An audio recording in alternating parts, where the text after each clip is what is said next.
I'm not in a hurry for you to believe me. I don't need you to.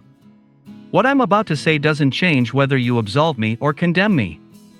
I've learned that some truths don't ask for permission, they sit with you at the table, watching in silence, until one day you find yourself making room for them right beside your plate. Here's mine. I didn't sign the birth certificate of the child who might have been my son, and with that gesture, I set in motion a mechanism whose gears I can still hear turning whenever I close my eyes. Medellín heard it too. The city remembers the echo of guilt. Sometimes I feel it humming in the bridges over the river, in the metro tracks, in the damp hills after the rain. My name is Santiago Garcia. For years I preferred to be called Dr. Garcia, because titles build walls and I needed walls. On my business card, beneath the name, was the title, owner and director of one of the city's largest private clinics. Around me, the Iburra Valley breathed its blend of coffee and gasoline, the vertigo of buses along Avenida Regional, the gardens blooming as if everything had already been forgiven. But not everything is forgiven, not when reality looks you straight in the eye and returns a mirror full of multiplying cracks. Camila and I married quickly, as if a green light had caught us running. She had a clean smile and a natural gift for turning any room into a home. I thought I'd already survived the worst part of my story, or so I believed, a dark episode with narcotics that left my throat dry for years, my heart restless, and a list of debts owed to people whose names are best left unspoken. I wasn't a kingpin, nor a textbook trafficker. I was, let's say, a minor link in a chain fed by silence. And more than anything, I was a user with delusions of control. I brushed the bottom of the pit with the tip of my shoe and was lucky, or cursed enough that my parents pulled me out before the city noticed. They had their ways. My mother had been an officer in the Jungla Command of the National Police. Jungles, rivers, mud, operations that never make the news but leave people staring at the bathroom tile for years, seeing nothing. My father, a former member of AFEUR, the unit they call when reason fails and the situation turns feral. They divorced when I was a teenager, with almost military dignity, no public fights, no scenes. 2 apartments, the same discipline. A love for me I never quite learned to manage without feeling I owed something in return. When your parents can read danger in a stranger's shoulders, you learn to see the world through a private dictionary of signs. I inherited it the way one inherits gestures, without asking. Camila and I tried to be something different. We lived in a modern building near La Tan, climbing toward El Poblado, with a view of a slice of the river and, if I leaned just enough, the green of a guayacan that burst into bloom twice a year. We had a small dog, paintings that matched everything, and a big bed that didn't always sleep well. She worked at an ad agency in Laureles, and I split my days between the clinic, the committees, the corridors smelling of disinfectant and orchids, my indulgence, nothing more, and my office with its panoramic windows that couldn't cure the sense of confinement. Sometimes, when the metro crossed the river on time, I'd think I was also moving through interstations, as if a voice over the intercom announced, "Next stop, doubt." Connection to regret. The thing with the child arrived the way tectonic shifts do, quietly, as if it had been walking toward us for a long time. Camila told me she was pregnant on a rainy Thursday in October. Medellín knows how to rain intimately, as if every drop were searching for a name. I kissed her forehead and felt a cautious joy, like holding my breath to avoid waking a sleeping animal. But that night, after she fell asleep, unease crept in. I thought about my blood, my mistakes, the medical record someone might one day write under my surname. I remembered my relapses, the night my hands trembled so badly the spoon slipped and clattered to the floor in front of my mother, who, without a word, picked it up and placed it on the sink, the way one lays down an unloaded weapon. I didn't want the child to inherit shadows. I mistook my fear for love. The problem was Ciro. His name stuck in my memory with that peculiar brightness you wish you could forget. He appeared first as a passing mention in a hazy conversation, a co-worker, someone who understood Camila's sensitivity. Then came a message she left open on the home computer, as if by accident but not quite. And then, that strange certainty that isn't proof but isn't imagination either, the air shifting when she said it's nothing, the word relax used like a key that no longer fits the lock. I watched. I learned to postpone the confrontation, perhaps because I knew the truth wouldn't take long to find its shape, and I preferred to give it space to speak on its own. We lived that way for months, in the fragile balance the city knows well, like the metro cable hanging over the hills before dawn, everything suspended by miracle. The baby was born in April, in a clinic that wasn't mine. I'd known long before that I couldn't risk using my own reputation must be administered like a precise dose of medicine. In the waiting room, my hands folded, I felt the weight of every silence I had ever kept. The child cried with a force that still vibrates in my chest. Long fingers, a serious frown, and a dark lock of hair that seemed stubbornly intent on existing. When they handed me the registration form and the pen with blue ink, something inside me went still. It wasn't rebellion. It was caution, asking for time. I said yes, then no, then that I needed a moment to gather my thoughts. Camila looked at me with a mix of fury and fear. I had suspected enough already. In that instant, I knew the child might not be mine. What followed I've never told in detail. Now I can recount it without drama, the way one reviews the steps of a surgical procedure with the cold precision needed to avoid mistakes. Camila said she understood my doubts, and at the same time warned me that Ciro, her friend, though I wish there were a gentler word, had information about my past that could destroy not only my name, but the clinic's stability, its investors, its supplier contracts, that whole web of trust that sustains more livelihoods than one ever realizes. I'm not sure if blackmail is the right word. She didn't shout or threaten, it was subtler than that, like someone who knows how to place a needle in a vein without causing pain. I answered with silence. Silence had always been both my weapon and my shield.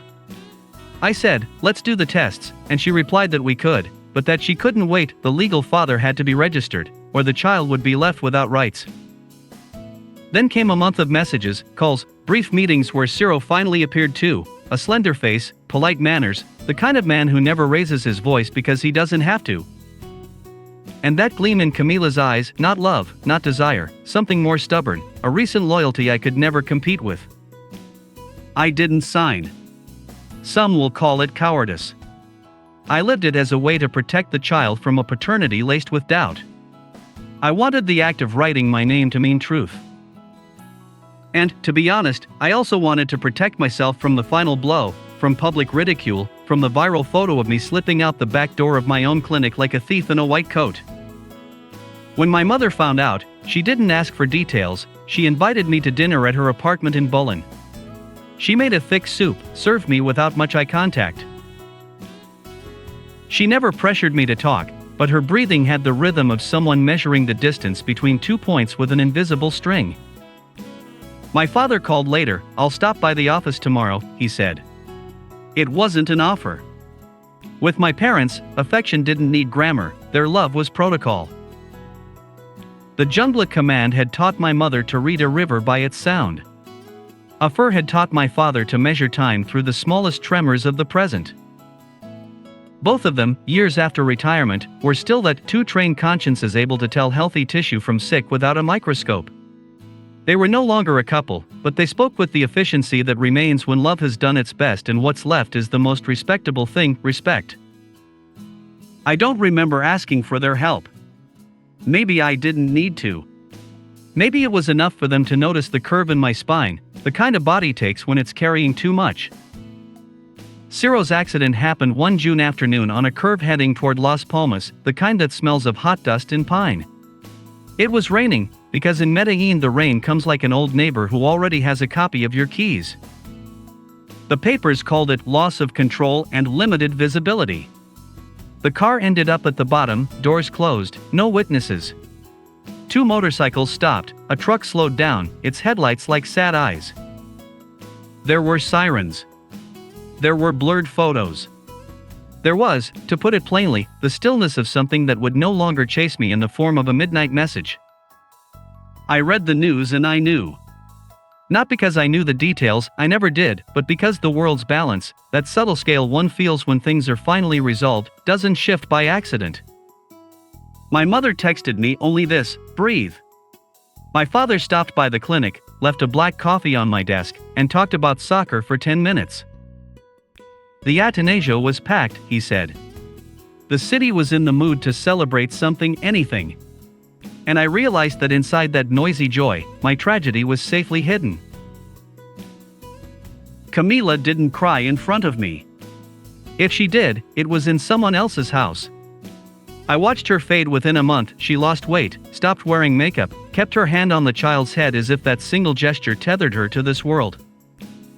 I still hadn't signed. Not out of doubt anymore, but because I was beginning to understand that my name on that paper might also mean my surrender to a story written with my parents as its invisible authors. I wanted to tell Camila what I was thinking. I couldn't find the words. In her eyes, there was a river of reproach and fear, and I had lost the tongue to cross it. I don't know exactly when my parents decided the slate had to be wiped clean. They used that word, slate, years later, when we could finally speak of it. It sounded cold and practical, like naming necrotic tissue in medicine, something that must be removed to save what's still alive. They carried a conviction I both envied and despised, that the child was innocent, and my life was worth more than any notion of domestic justice. They acted with precision. That's the most terrible part, when love becomes a technique. All I can say about the other accident, if that's what I want to call it, is that it didn't happen on a road. It happened inside a routine. Camila, my wife, the woman who once loved me with the nobility of someone who believes the future can be built by sheer will, left this world on a Tuesday, late in the afternoon.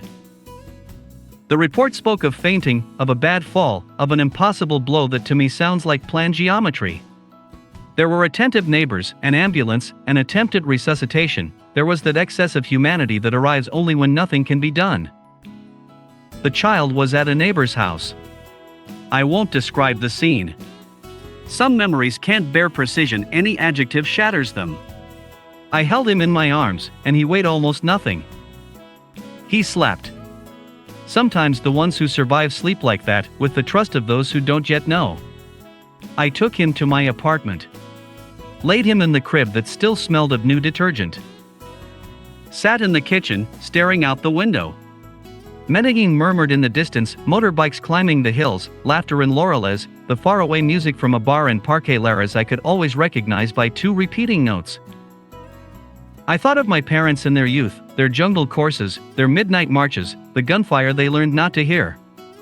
I wondered whether love is truly an instinct, or if, like aim, it's something you train for. There will be no heroic confession here. I didn't go to the police. I didn't confront anyone. I didn't seek justice. I did what a surgeon does after losing a patient and needing to operate again. I washed my hands with precision, repeated the steps, and went on living. I signed the birth certificate. Yes, eventually I signed it.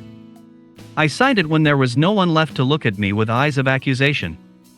I signed it for the child. I signed it for myself. And I signed it for them, though it pains me now to admit it, so that the slate, as they called it, would be clean. The document became an anchor. Whenever someone asked about my son, I answered with the natural ease of those who aren't telling the full truth. I called him Tomas. I don't know why, maybe because the name sounded like home. The first years were a mix of tenderness and anesthesia.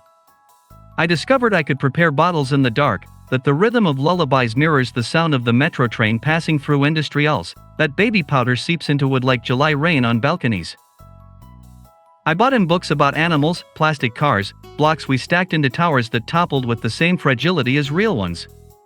Meanwhile, Medellín remained that restless organism painting murals in Comuna 13, reminding me that even abysses can be decorated.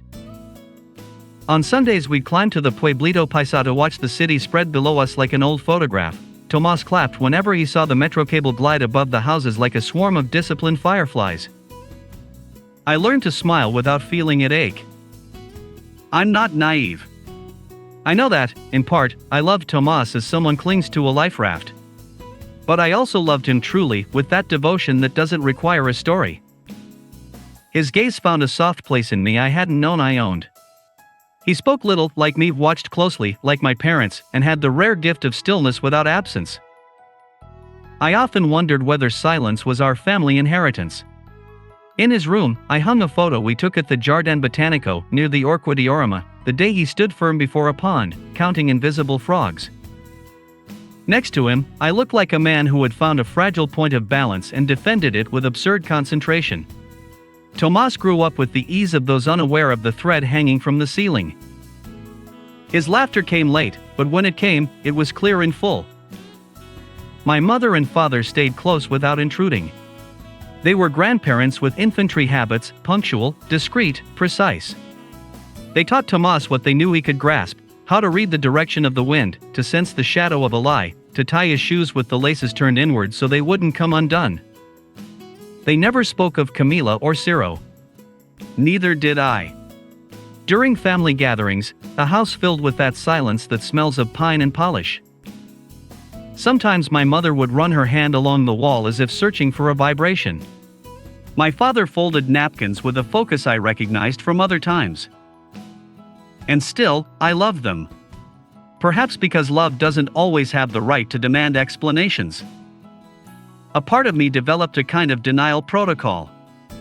I drove the boy to school in Envigado, attended parent meetings with practiced politeness, organized new patient programs at the clinic, signed supplier contracts, inaugurated wards named after benefactors, spoke calmly at press conferences.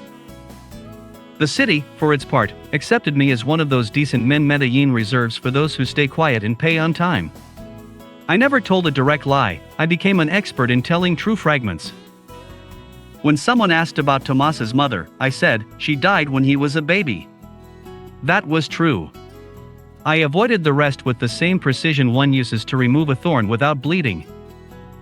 I won't pretend guilt haunted me like some classic ghost. No. Guilt was more like a coworker. It sat at its cubicle, opened its computer, replied to emails with small corrections. Sometimes it left paper flowers on my desk. Sometimes it sent me a link to an article on ethics in hospital management, as if I needed to read aloud what I already knew. It wasn't a whip, it was a reminder. And I learned to live with reminders.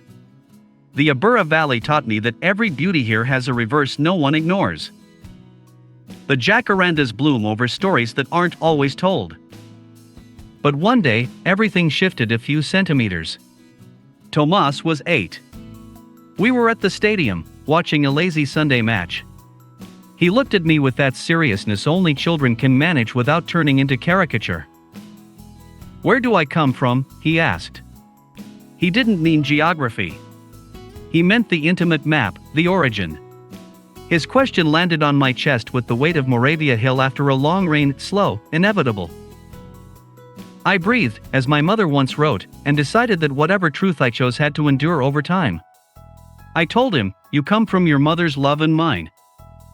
I heard myself and knew it wasn't enough. "And you come, above all, from the decision to keep living," I added. I don't know if he understood.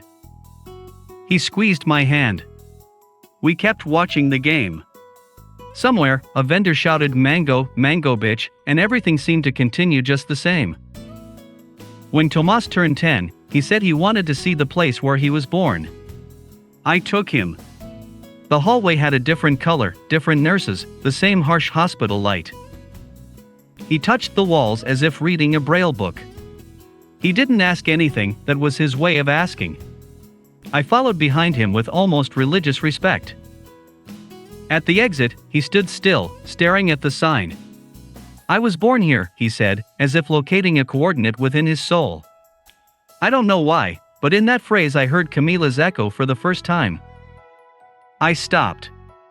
Outside, the city carried on, taxis cutting across lanes, orange juice vendors, the sun insisting. For the first time in years, I felt the temptation to confess everything. Instead, I bought him an ice cream. We shared it in silence. That's always been my way, postpone disaster until it becomes scenery. Anniversaries always found me orderly, short hair, dark suit, polished shoes. I brought flowers to a cemetery where a plaque with Camila's name caught beautiful shadows in the afternoon. I asked for forgiveness without using the word.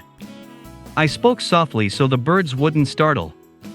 One day, my mother confessed, the only explicit confession I ever heard from her, that she sometimes dreamed of jungles where the compass showed 5 cardinal points.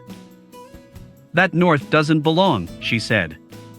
I didn't interpret it. Maybe she meant there were paths we should never have taken. My father, on the other hand, never spoke of the past. But every so often, he visited me at the clinic, inspecting the place with a soldier's eyes, the security, the fire protocol, the location of the emergency exits. His way of loving me was making sure that if the world caught fire, I'd know which way to run.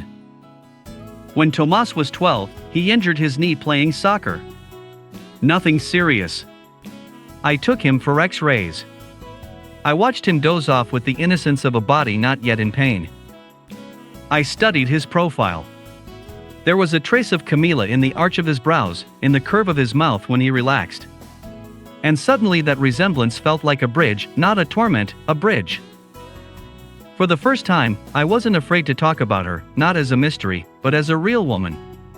I began sharing fragments, that she liked to walk along Avenida Jardin when the trees were in bloom, that she corrected my emails as if they were screenplays, that she folded clothes with ironic precision, that she laughed rarely, but when she did, it made me want to bottle the sound.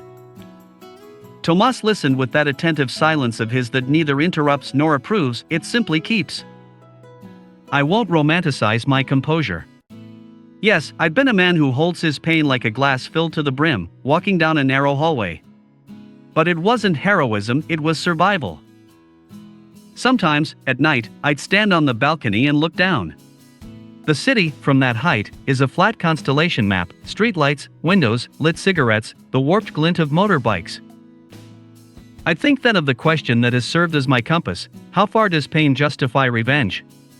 Because if I've understood anything, it's that my parents didn't act out of hatred. They acted out of fear. Fear is a form of pain. And vengeance, in their hands, was a tool they knew better than compassion. I don't forgive them. I understand them. And that understanding is its own sentence, to live inside someone else's logic when it provokes both nausea and tenderness at once. When Tomas turned 13, my mother organized an outing. They climbed the Nutibara hill, up to the Pueblito Paisa. I saw him return holding a kite. My mother wore that small smile I'd only seen on rare occasions. He learned how to read the wind, she said. That night, he came into my room with an odd seriousness. Grandpa and Grandma are strange, he said, without judgment. Strange like me.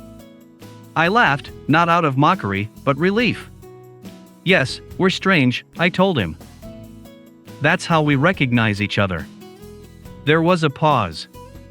Was my mom strange too? I nodded. Yes.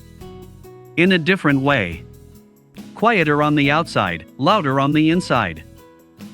Tomas seemed satisfied. He asked me to show him pictures.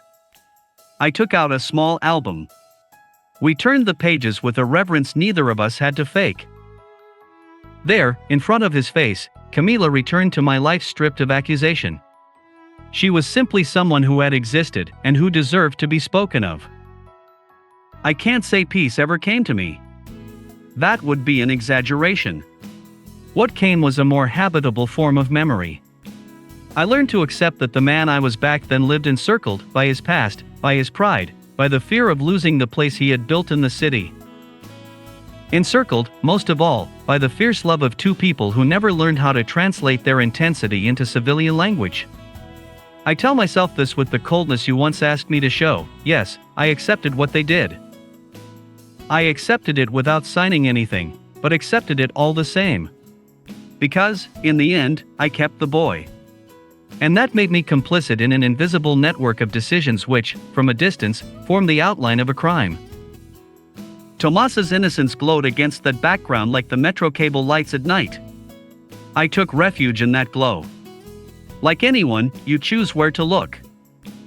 Years later, Tomas asked to go to San Javier. He wanted to see the murals. We walked slowly. We stopped before a wall painted with a woman holding a hummingbird. He asked what I thought when I looked at the colors. I told him the truth, that I thought about what it takes for a neighborhood to learn to speak of itself through art instead of bullets. And what does it take? He asked. I said, pain. A lot of pain. And someone who decides that pain doesn't rule, it only explains. He nodded, like someone catching a sound he hadn't heard before. I never knew if that line was meant for him or for me. We walked on in silence among tourists photographing graffiti with the devotion of pilgrims. For a moment, it seemed to me the entire city was a mural containing us all, our zones of shadow and of light. When he turned 15, I gave him a black notebook. I told him to write down whatever he couldn't say. He made a strange gesture, a mix of irony and gratitude. A few days later, I found a single line written on his desk: "Some truths are hungry." It struck me. I kept it, the way one keeps a small prayer card. Maybe that's why I'm speaking now. Because this truth, mine, was starving. And because I'm done feeding it crumbs. At my age, my hair discreetly gray, I've understood that some stories must leave the body to stop trembling. I'm not looking for absolution. I'm looking for technique, the humble technique of putting things where they belong. One afternoon, when Medellin's sky turns the color of tangerine peel and the buildings seem to hum from within, Tomas told me he wanted to meet his grandparents separately. It wasn't a whim. He wanted to see them in their resting habitats. I took him first to my mother. She showed him old photos in his shoebox, rivers and places I couldn't place, blurred faces, a starving dog, an empty hammock. She spoke little. Her eyes watered once, when she pointed to a classmate who was no longer around. "Brave people," she said. Tomas, with that kindness that grows in his pupils, held her hand for a second. Then we went to see my father. He was more direct, taught him how to clean a fishing rod, how to sharpen a knife. I swallowed hard. Fatherhood gives objects a different weight, how to fold a map. When we said goodbye, my father told Tomas, "The missing cardinal point is called prudence." I kept that phrase because it was, unintentionally, his way of saying sorry. I don't know if I'll ever tell Tomas what happened. I don't know if I have the right to. He's grown up in a city learning to tell its story without heroic myths, with the rough honesty of someone still wiping clean a wound that won't close. Sometimes, crossing Avenida El Poblado, I see fathers holding their children's hands and think that all of us, in some way, push forward what we never managed to resolve. Other times, waiting in line for the metro cable, I overhear fragments of conversation and feel that people's pain is a kind of music Medellín tunes every day so it won't overflow. I was part of that silent orchestra. I was, without question, a clumsy performer playing in the key of convenience. There's one detail I don't know why I saved for the end. At home, over the years, a ritual took shape. On Sunday mornings, before breakfast, Tomas and I stand on the balcony and listen to the city wake. There are birds, of course, and there's also that electric hum rising from the river. That sound has blended with a question that no longer strangles me: how far does pain justify revenge? I no longer ask it as a bright-eyed student of ethics seeking a clever argument. I ask it as a man counting his ribs. I've understood that pain justifies nothing, it explains. Revenge doesn't heal, it briefly arranges the chaos so one can sleep. Love doesn't solve, it stays. Between those three forces, we've lived. I'm not a victim. I'm not a villain. I'm a man who inherited the engineering of war in his heart and tried to build from it a house fit for a child. If that house still stands, it's because he, my son, chose to live in it with a patience I never deserved. He walks straight, not because I demand it, but because he's learned that uprightness is sometimes just a way of not breaking in half. When people ask about him, I say he's my son. That's not a lie. I signed his name with mine. And though the ink dried long ago, sometimes, at night, I sit by the desk and trace the letters in the air, just to remember the texture of that gesture. It's my way of accepting that some decisions don't change, even if the man who made them does. Sometimes I dream of Camila. She doesn't accuse me. She doesn't smile. She stands in a room with no furniture. Behind her, a window shows a Medellín that doesn't exist, a slower city, with less noise underneath. In the dream, I walk up to her and say the only thing I can: he was a child. She nods. I take that nod as a truce. I wake with a strange feeling, an emptiness that doesn't quite hurt. Over breakfast, Tomas tells me things about his day, plans, names, the small architecture of his life.